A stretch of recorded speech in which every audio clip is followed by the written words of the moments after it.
got a whole lot of cleaning up to do in this country. He is just a manifestation of what we really have been as a nation, but it doesn't have to be that going forward. And that's why we need a leader that has a vision and that believes in hope, that can lift the masses of the people in this country and all over the world to bring us together, the mosaic of humanity together to do what is just, to do what is right, and to do what is good. And that is Senator Bernie Sanders. So, I want you to know something, Santa Monica. Only all that you love is on the line. That's all. That's it. Nothing more than that. All that you love is on the line. And it is going to take conscious-minded people from all over this country to form a synergy and to do this thing. For every phone call that you make, for every door that you knock, for every conversation that you have, compelling people, explaining to them why you support Senator Bernie Sanders, why he stands out from the crowd. Because he's not going to sell you out. He's not going to say one thing on the debate stage and do another when he gets on. He's not going to say one thing when he's sworn into office and do something differently. He has a history of standing up even when it is not popular. Two things. We need you, so I hope you all sign up. We absolutely need you. But these two things I want to say to you before I have you participate. Number one, Congresswoman Barbara Jordan. She said these words, and this encapsulates this campaign. And while the senator and also Dr. Jane Sanders, can we give a shout out to Dr. J? Dr. J. I affectionately call her Dr. J. But Congresswoman Barbara Jordan said these words, sisters and brothers, I want you to wrap your minds around this, please. She said what the people want is very simple. They want an America as good as its promise. Fighting for Medicare for all is about an America as good as its promise. Canceling student debt is about an America as good as its promise. Standing up and saying that we cannot continue to destroy Mother Earth is creating an America as good as its promise.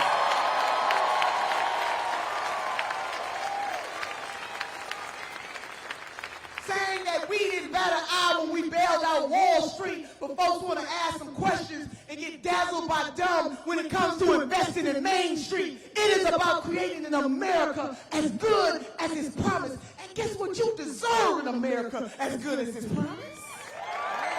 You do. Senator Bernie Sanders is our guy.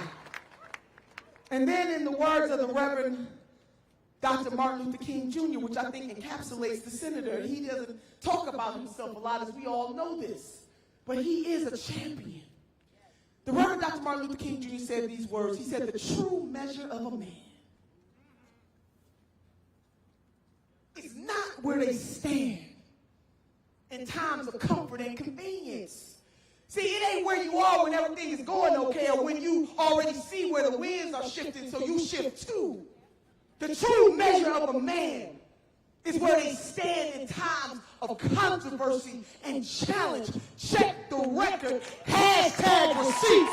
Senator Sanders has been standing.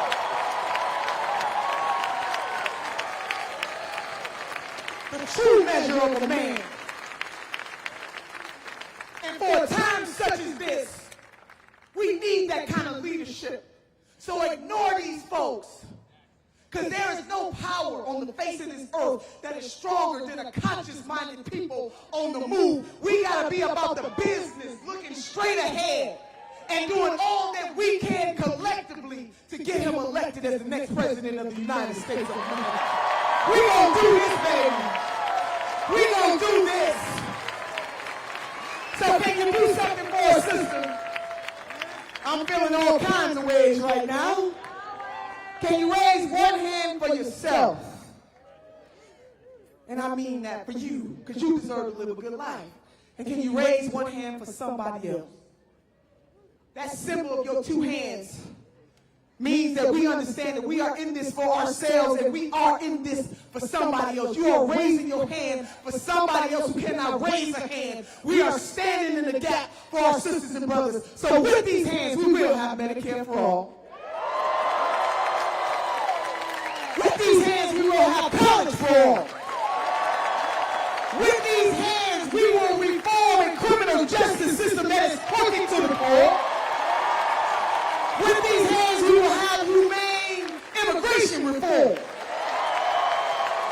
With these hands, we will unrig a system. With these hands, we will have the faith and the hope and the determination that is necessary to do the damn thing.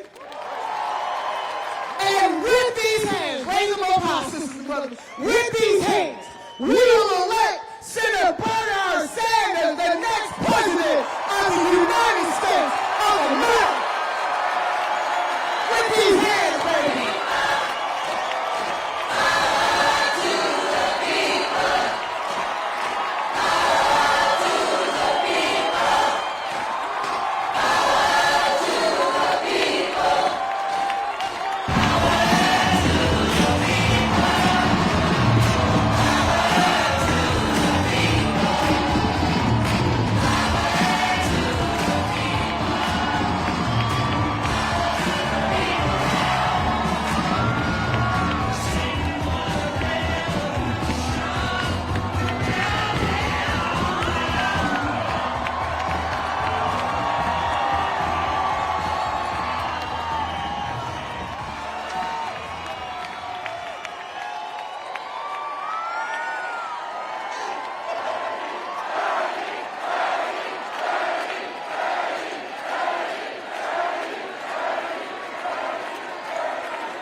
Thank you, Santa Monica.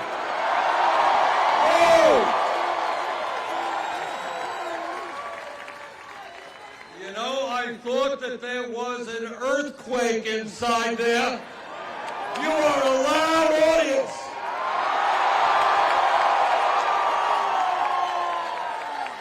I want to thank Langhorne Slim for his great music. Chris Shifrett for his great music. Erica Bernstein for her great remarks. Italia Torres for her remarks. Susan Minato for what she had to say. Senator Nina Turner.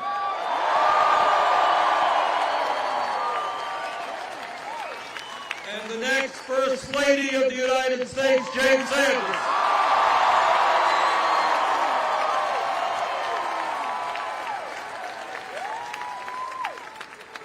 Are you ready for a political revolution?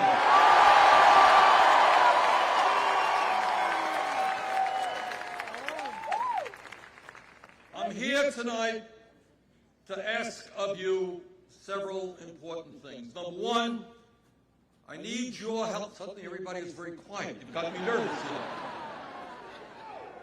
right, we need your help to win the Democratic primary in California.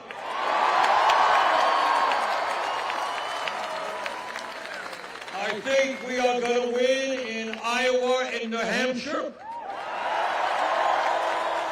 I think we're going to do very, very well in South Carolina and in Nevada. And then we come to California, which is bigger than all the rest.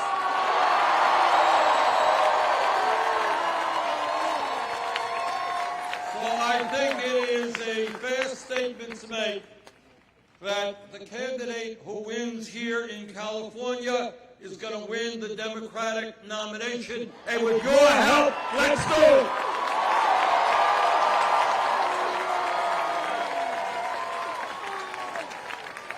And then after we win here in California, and after we win the Democratic primary nationally,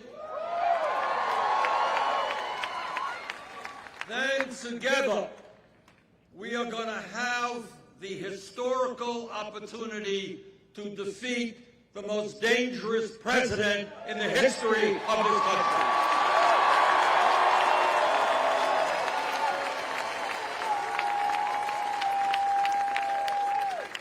And together we will put an end once and for all to the racism, to the sexism, to the homophobia, to the xenophobia, and to the religious bigotry which permeates this administration.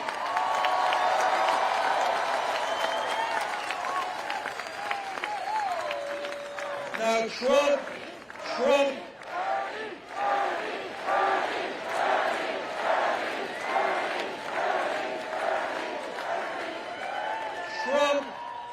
thinks that he is going to win re-election by dividing the American people up. Like all demagogues before him, he thinks that he can retain power by getting us to hate each other because the color of our skin is different, because we were born in another country, because our religion might be different, because our sexual orientation might be different. Well, we got some bad news for Donald Trump.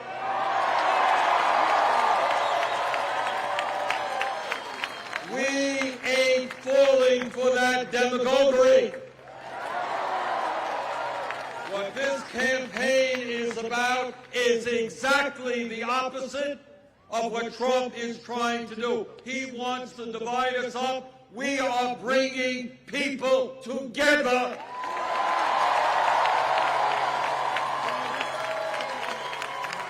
And we are bringing people together around a progressive agenda that works for all of us, not just the 1%.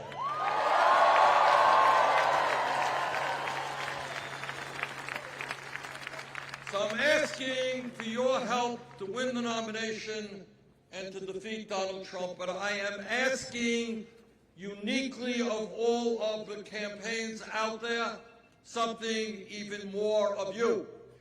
And that is what you know and I know, and why the message of our campaign is us, not me, is that no president, not Bernie Sanders or anybody else, can do it alone.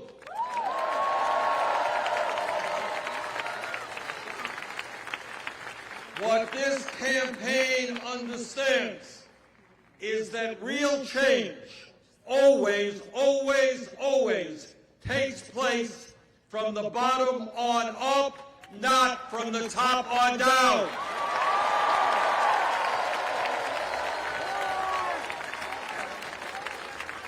So I am going to need your help the day after we get inaugurated.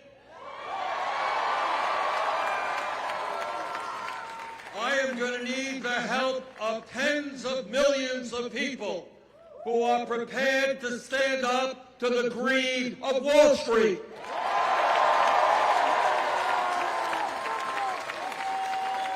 We got 6 financial institutions today that have assets of more than $10 trillion. Now,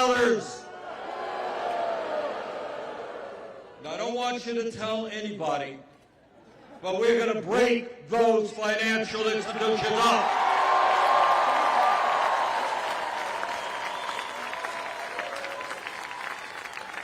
We have an insurance industry that last year made over $23 billion in profit. And while their CEOs make huge compensation packages, over 80 million Americans have either no health insurance or they are underinsured. So we've got some bad news for the private insurance industry.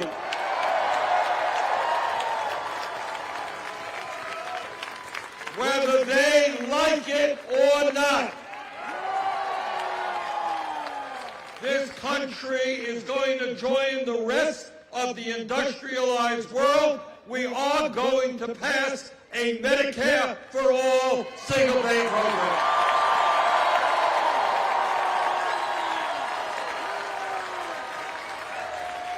I am sick and tired of talking to Americans from California to Maine who simply cannot afford the outrageous high prices of health insurance in this country.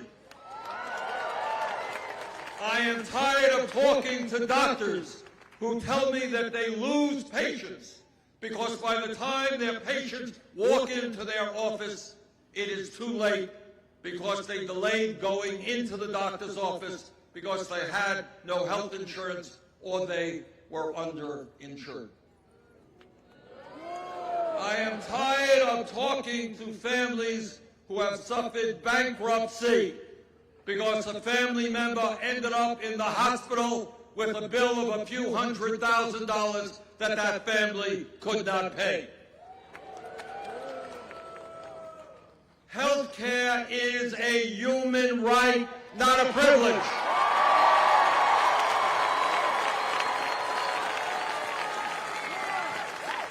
The function of a rational health care system is to provide health care to all in a cost-effective way, not to make billions in profits for the insurance industry. Now, let me be very clear.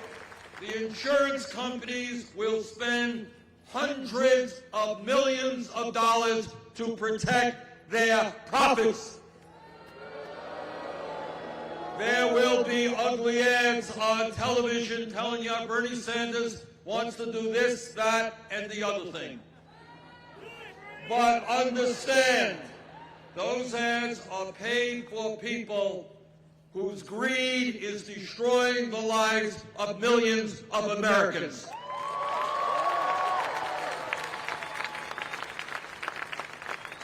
And we got some bad news for the pharmaceutical industry.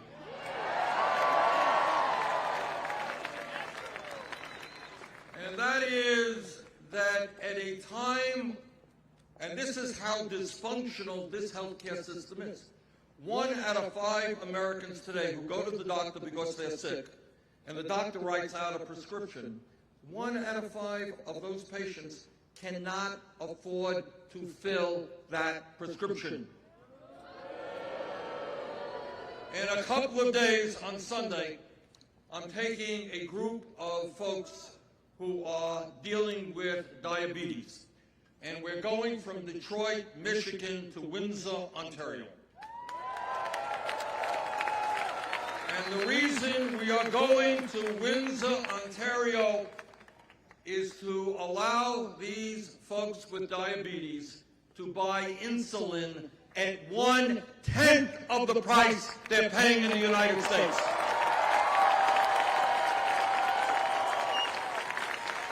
But it is not just insulin. It is drug after drug after drug in which our people are paying by far the highest prices in the world. And people are dying because they cannot afford the medicine they desperately need. So today we say to the pharmaceutical industry, whether you like it or not, we're going to end your greed.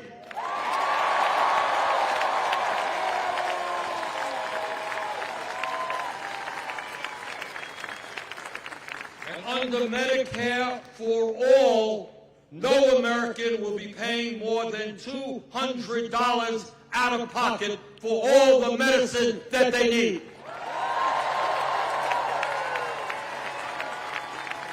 And we're going to do that because Medicare will finally start negotiating prices with the drug companies.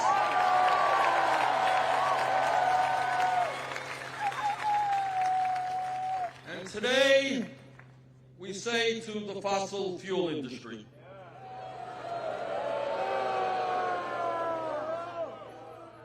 today we say to the fossil fuel industry that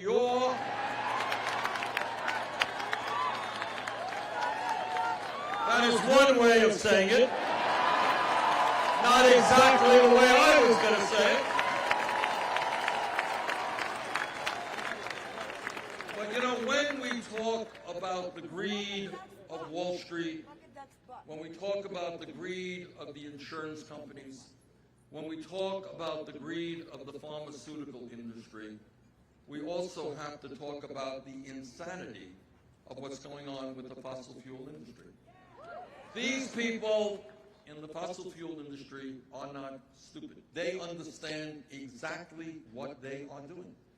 And what they are doing, according to virtually all of the scientists who have studied this issue, is that if we do not, in the next 12 years, radically transform our energy system away from fossil fuel to energy efficiency and sustainable energy, there will be underlying irreparable damage done to our country and countries all over the world. Now, honest to God, I do not understand the mentality of the people in the fossil fuel industry who have children, who have grandchildren, who have great-grandchildren. How, in God's name, can they continue to produce a product that is destroying this planet?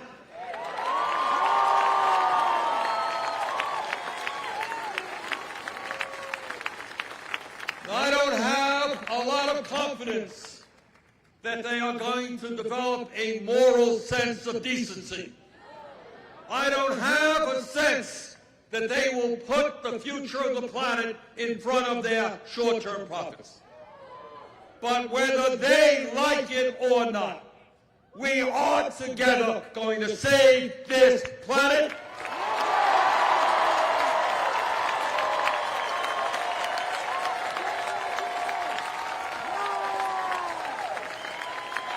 And in the process, we are in this country going to create millions of good-paying jobs, creating an energy-efficient transportation system, making our buildings energy efficient,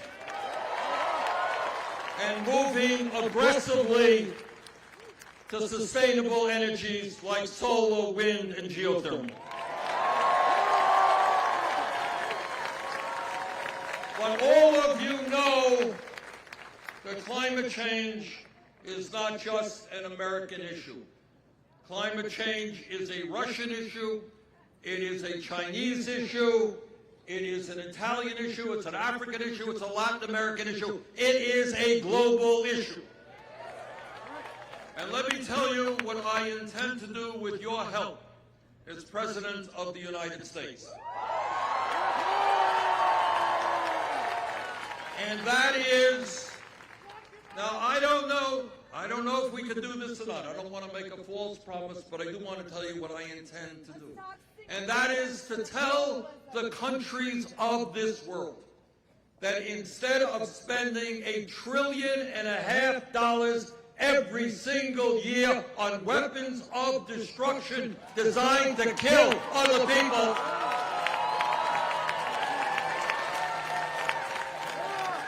maybe we should combine forces and use those resources to combat our common enemy, which is climate change.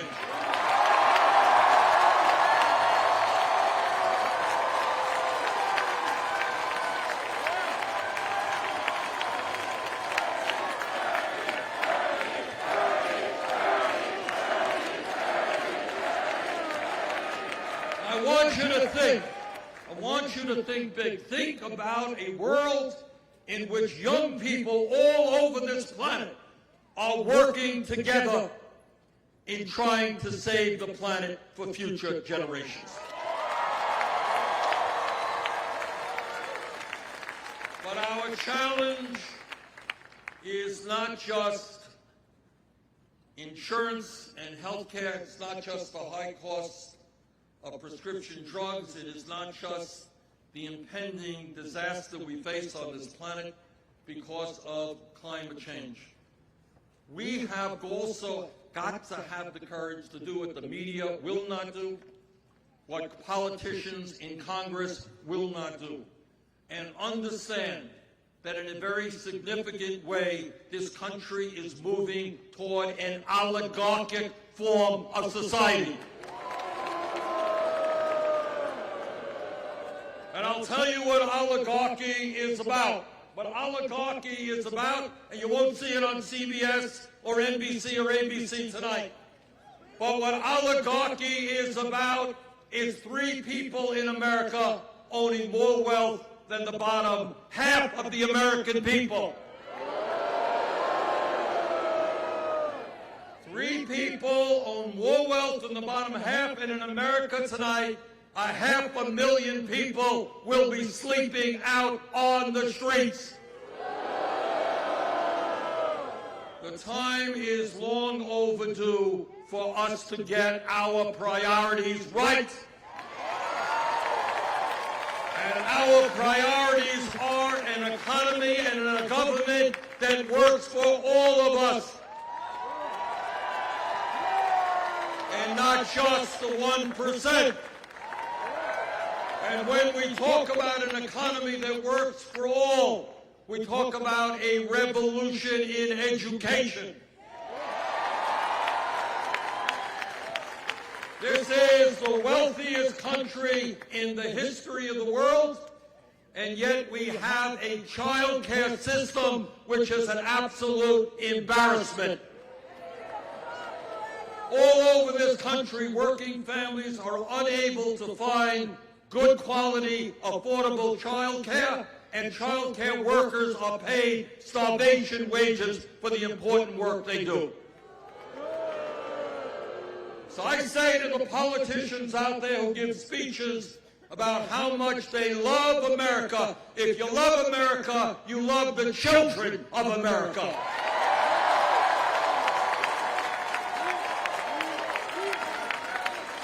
That means not only creating an affordable, quality, universal child care system, it means putting billions into our public educational system. It means making sure that our teachers receive the compensation that they deserve. It means making sure that distressed communities, often African American and Latino communities, get the support they need to educate their kids.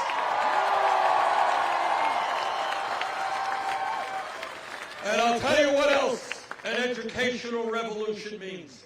It means that today we have got to understand that free public education does not simply mean K through 12.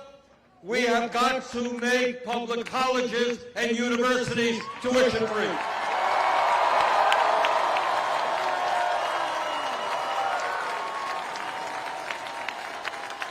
And I'll tell you what the political revolution is about. 4 years ago, when I came to California and I talked about it, it seemed like a wild and radical idea. Well, guess what? All over this country, state after state, city after city, there is a movement to make public colleges and universities tuition free.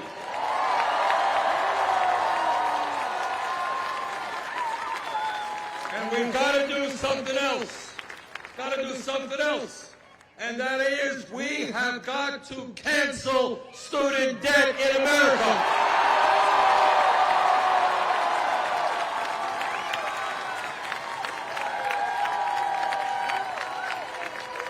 From coast to coast, young people were told, go out and get an education, and you're going to go out and get a good job. Well, it turned out not to be that case.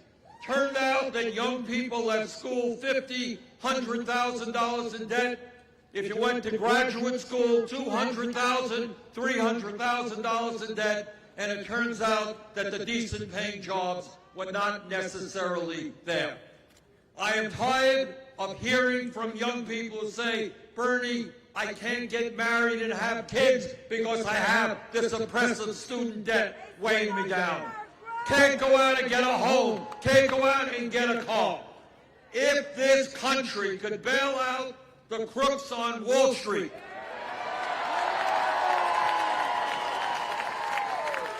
if Trump and his friends could give $1.5 trillion in tax breaks to the 1% and private corporations, you know what? We can cancel student debt in this country.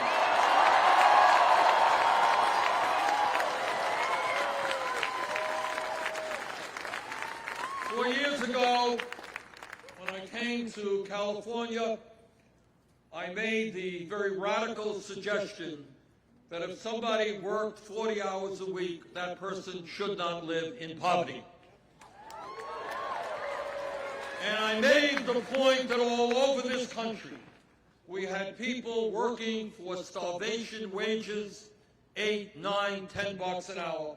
And I made the point that we must raise the federal minimum wage to a living wage, at least $15 an hour.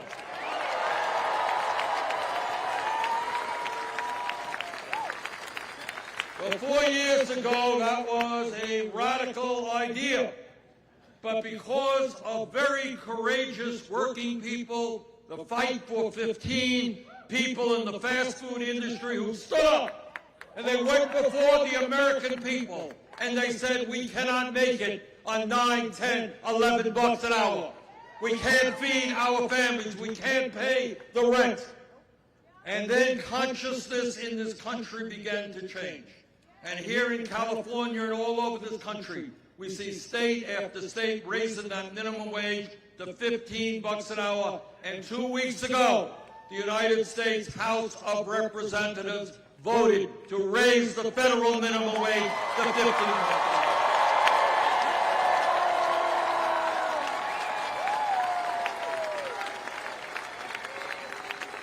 Now, the bill passed the House, and my message to Mitch McConnell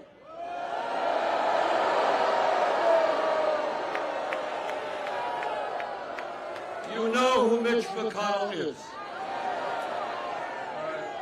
And my message to McConnell is, if you want to explain to the people of your own state, Kentucky, which is a poor state, why you think they should be working in Kentucky for $8 or $9 an hour, you can do that. You can vote against the $15 an hour minimum wage bill. But don't be a coward. Have the guts to bring that bill to the floor of the United States Senate.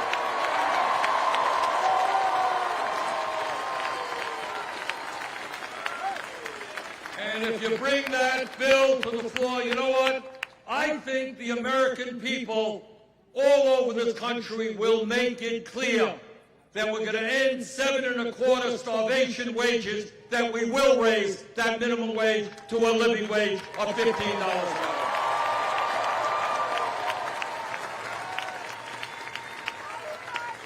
4 years ago, I came to California and I said we have a criminal justice system which is racist and broken. That instead of building more jails, we should spend our money on job training and education for our young people.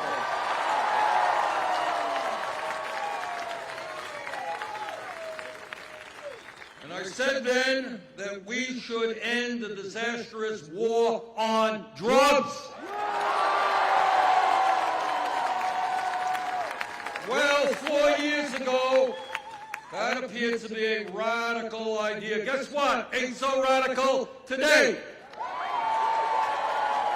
As many of you know, here in California, because California, among many other states, including Vermont, has legalized the possession of marijuana.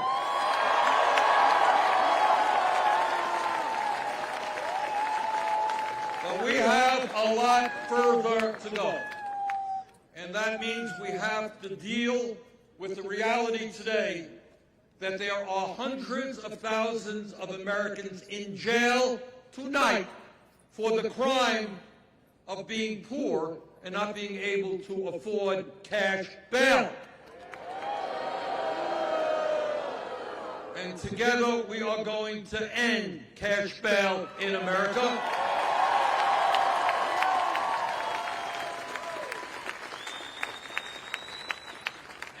Together, we are going to end the outrage of having prisons and detention centers in America owned by private corporations.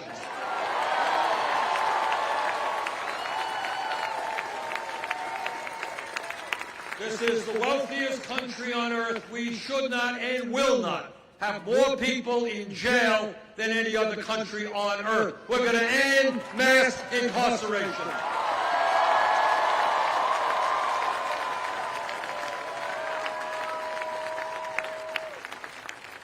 Donald Trump is a pathological liar. He is a phony and a fraud.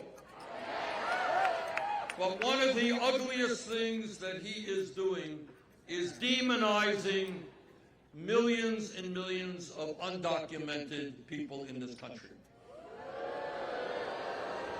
And just the other day, I talked to some teachers in LA, and they were telling me that they have kids in their classrooms who are dealing with incredible stress and anxiety because these kids are worried that when they get home from school, their mom or their dad might not be there and may be deported. So we say to Donald Trump, stop the demonization of people. Stop the racism. Stop the xenophobia.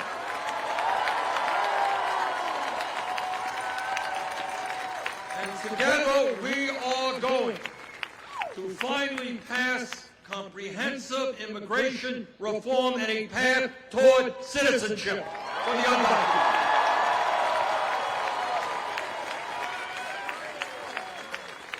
We are going to restore legal protection for the 1.8 million young people in the DACA program.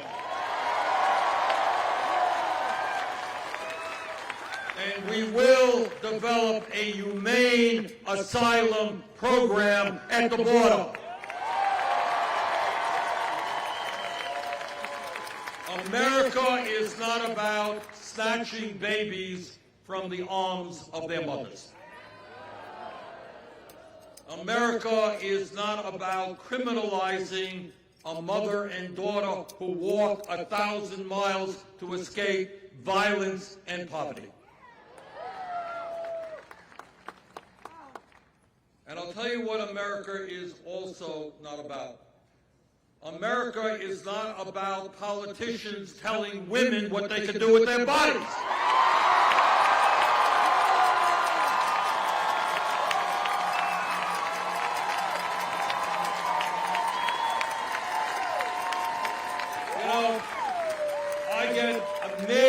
by the hypocrisy of my Republican colleagues who every day get up on the floor of the Senate and they say, we believe in small government, we believe in getting government. You've all heard that, right? Getting government out of the lives of the Americans. Do what you want to do. It's your life, except if you are a woman who wants to control her own body.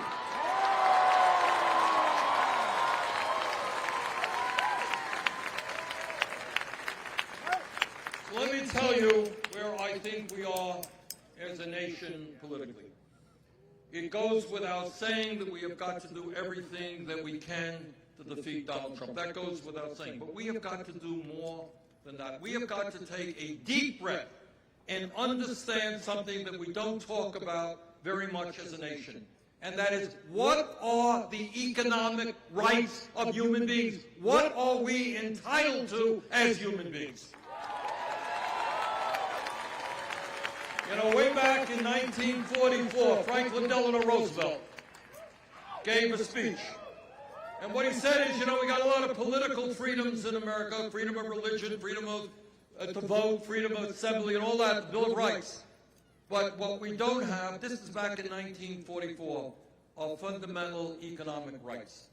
And what this campaign is about is redefining what human rights are in America. So let me be as clear as I can be. In this country, it must be a human right for all of our people to have access to a decent paying job.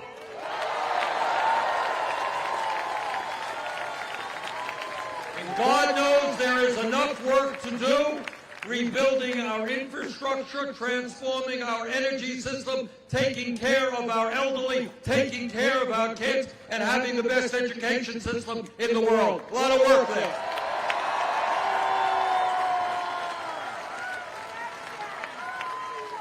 It is a human right to have health care and go to the doctor when you need to go to the doctor.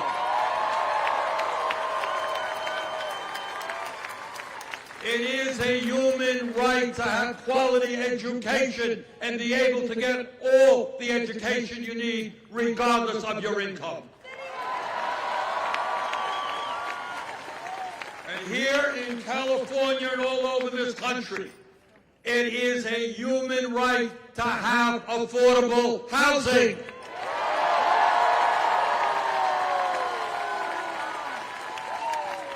We are going to end the disgrace. You know, one of the things that bothers me is we have gotten used to the fact that here in LA or San Francisco or Burlington, Vermont, that we have people sleeping out on the streets. This is America. We must never, never accept homelessness as a normal. And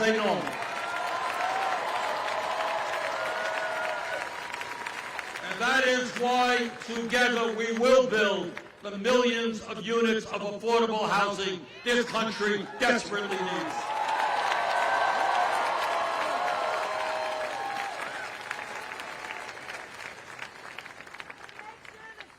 Toxic water does not just exist in Flint, Michigan. Toxic water exists in California, it exists in Vermont, and it exists all over this country.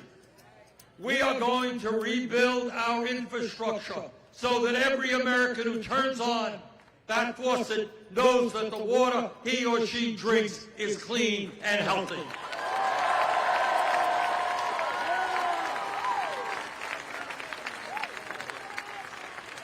And when our people get old and seek retirement, we are going to do exactly the opposite of what Republicans want. They want to cut Social Security.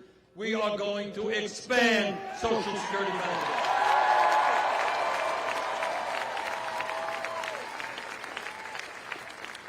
So our job as a people is to think outside of the box, not accept what the media tells you is reality. You know what reality is.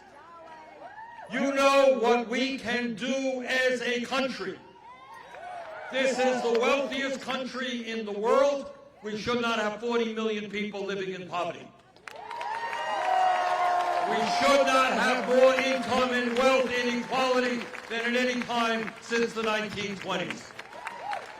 So brothers and sisters, what we are engaged in is not just a political campaign. We are engaged in a political revolution.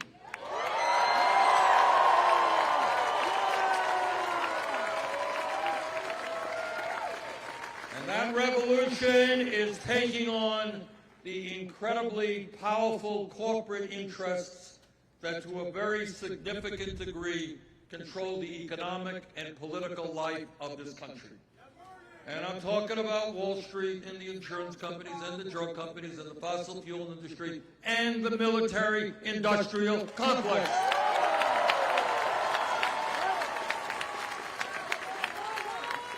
Now, it is not going to be easy, and I don't want to mislead you for a second. It is not going to be easy to take on these powerful special interests. They own the media. They own much of our economy. All right? But at the end of the day, the NRA too, you're right. It's another powerful special interest. But at the end of the day, and this is the main point that I want to make to you, if we have the courage to think big, and if we have the courage to envisage the kind of nation that we want to become, a nation where we have eliminated poverty, a nation where all people have the health care they need as a human right, a nation in which all people can get the education they need, a nation in which we are leading the world in fighting climate change, a nation in which we're not throwing people into jail but getting them decent jobs, a nation in which we're not demonizing immigrants but establishing a path towards citizenship, a nation which finally addresses the institutional racism which is so rampant in America.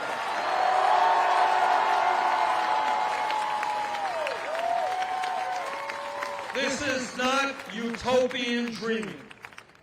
This is not utopian dreaming. At the end of the day, the 1%, and I deal with them every day, they are enormously powerful. They influence what goes on television. They own the TV. They own the newspapers. All right? They own our economy. They own our political system with massive campaign contributions. But at the end of the day, the 1% is 1%. We are 99%.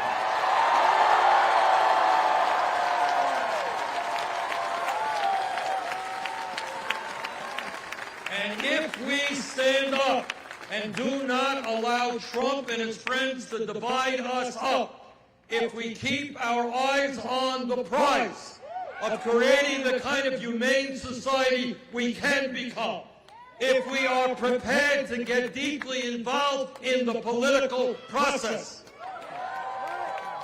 if we are prepared to tell our friends and neighbors that we're tired of hearing them complain that they have got to get involved in the political process. Brothers and sisters, if we do all of that, we can create an extraordinary country that the whole world will be looking to for leadership. Thank you all very much.